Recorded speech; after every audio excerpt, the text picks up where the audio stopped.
Hi friends, இன்றைக்கி எங்கள் வீட்டில் என்ன சாப்பாடுன்னு பார்க்கலாம். ஸோ என்னோடய ஹஸ்பண்டுக்கு ஒரு 2 சப்பாத்தி, ஸோ அதுக்கப்புறம் எனக்கும் குட்டி பையனுக்கும் சேர்த்து ஒரு 2-3 இனிப்பு சப்பாத்தி செஞ்சுருக்கேன்.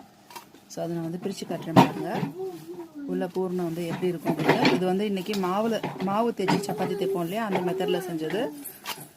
பூர்ணம் வச்சுருந்ததுனால நம்ம இது மாதிரி தேய்ச்சிக்கலாம் சப்பாத்தி தேய்க்கும் போது. ஸோ இது மாதிரி உள்ள பூரணம் இருக்கும்.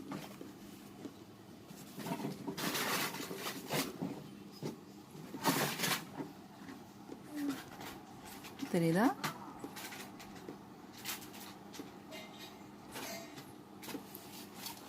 நெக்ஸ்ட்டு ஒயிட் ரைஸ், முருங்கைக்காய் குழம்பு. அவ்வளோதான் எங்கள் வீட்டில் சாப்பாடு. பாருங்கள், தெரியுதா? இதில் ஸோ இதில் பூர்ணம் கம்மியாக இருக்கும், இதில் அதிகமாக இருக்கும். தேங்க்ஸ் ஃபார் வாட்சிங்.